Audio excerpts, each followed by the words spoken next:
So ఇక్కడేంటి ఇప్పుడు ఇందాక మీరు చెప్పారు మ్యూజిక్ చెప్పారు కదా, music I give one reference point. ఒకడు నా దగ్గరకు వచ్చి ఇప్పుడు మ్యూజిక్ మామూలుగా అని పెద్ద మ్యూజిక్ డైరెక్టర్ అంటే music director remuneration is also dependent upon అతని పేరు ఉంటే ఎంత కొంటారు. Name is different, right. So దానికి ఒక చిన్న ఎగ్జాంపుల్ ఇస్తాను. రెహమాను సుభాష్ గారికి he was doing a film called Yuvraj. యువరాజ్లో అది ఒక Rahman is notorious for delays, చాలా హింసించేస్తాడు టైం ఇవ్వకుండా. సుభాష్ గారు మెసేజ్ పెట్టాడు రెహమాన్కి, నాది సల్మాన్ ఖాన్ కరీనా కైఫ్ డేట్స్ ఉన్నాయని మా సెట్ అంతా వేసుకున్నాం, ఇంకా నువ్వు పాట ఇవ్వకపోతే ఏమైపోతాను అది ఇది అని ఒక చాలా హార్ష్ మెయిల్ పెట్టాడు రెహమాన్కి. రెహమాన్ అప్పుడు లండన్లో ఉన్నాడు. సో రెహమాన్ ఫోన్ చేసి ఓకే నేను బాంబే వస్తాను, చెన్నై వెళ్ళాలి, బాంబేలో దిగి సుఖవీందర్ సింగ్ స్టూడియోకి రండి మీరు ఫలానా టైంకి, నేను వచ్చి అక్కడ మీ పాట చేస్తాను. ఇటు సరే నెక్స్ట్ డే 2 days అయ్యాకో సుఖవీందర్ స్టూడియోకి వెళ్ళాడు. రెహమాన్ ఇంకా ఎయిర్పోర్ట్లో ఆన్ ద వేలో ఉన్నాడు. ఈ సుఖవీందర్ కూర్చొని ఏదో చేస్తున్నాడు. ఏంటిదంటే మీకు ఏదైనా పాట చేసి పెట్టమన్నాడు అన్నాడు. ఇంకా సుభాష్ వచ్చింది కోపం. సో ఇప్పుడు తెలియక చెప్పేసాడు అనుకున్నాడు సుఖవీందర్. రెహమాన్ వచ్చి హాయ్ అన్నాక ఏంటి ఏమైనా చేసేవా అన్నాడు. సుభాష్కి ఎదుగుని అడిగాడు, ఏమైనా పాట చేసేవా అంటే చేశాను వినిపించండి, అది వినిపిస్తే నాకు బాగుంది మీకు ఎలా ఉంది అన్నాడు.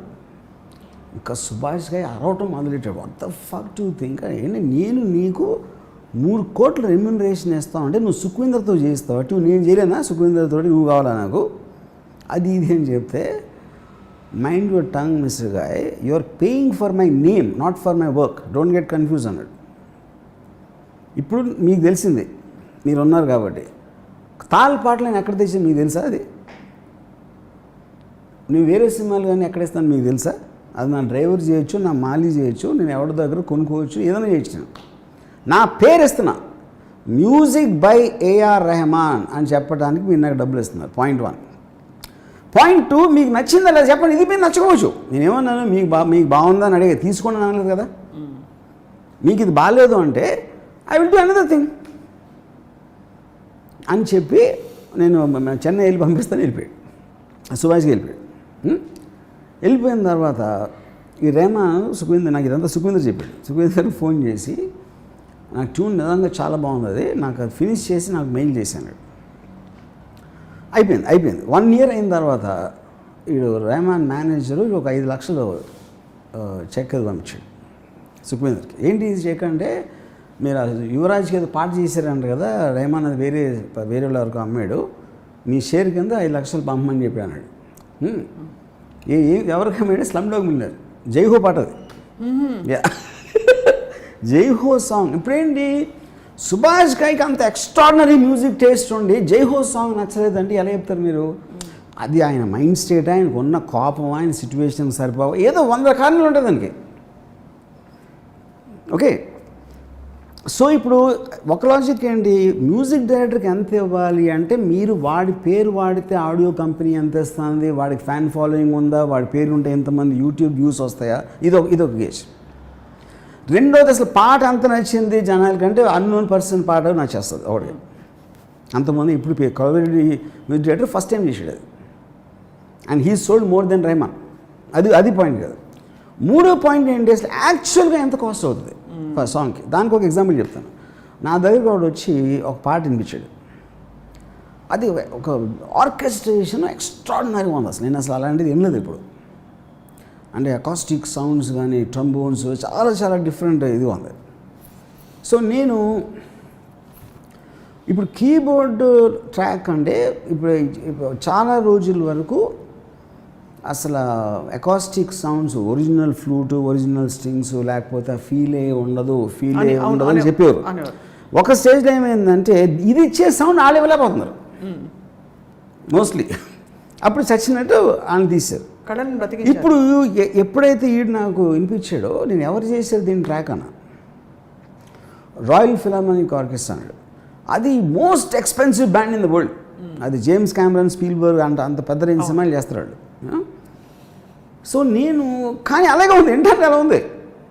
ఆ ట్రీట్మెంట్ అది ప్లేయింగ్ అంతా అలా ఉంది. అది ఏంటి వాట్ యూ మీన్ అంటే ఇప్పుడు మొత్తం ఈ సరిగంపాది నోట్స్ ఉంటాయి కదా, ఈ నోట్స్ని వేరియస్ కాంబినేషన్స్లో వాళ్ళు చెల్లోస్, స్ట్రింగ్స్, ఫ్లూటు, బ్యాండ్, ఏదో రకరకాల ఇన్స్ట్రుమెంట్స్ కాంబినేషన్ ఆ నోట్స్ వాయిచి they gave it as a kind of a gift to some Trinity College of Music, ఏదో సమ్ మ్యూజిక్ దగ్గర వాళ్ళకి స్టూడెంట్స్కి వినిపించడానికి ఫలానా ఆర్కెస్ట్రా వాళ్ళు ఈ నోట్ ఇలా చేశారు అది దానికి.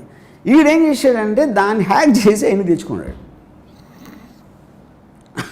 ఓకే, ఇది వీడి ట్యూన్ పెట్టాడు. అది అప్పుడు ట్యూన్ వీడు కంపోజ్ చేసి వాళ్ళు ప్లే చేశారు. యాక్చువల్గా వాళ్ళే ప్లే చేశారు.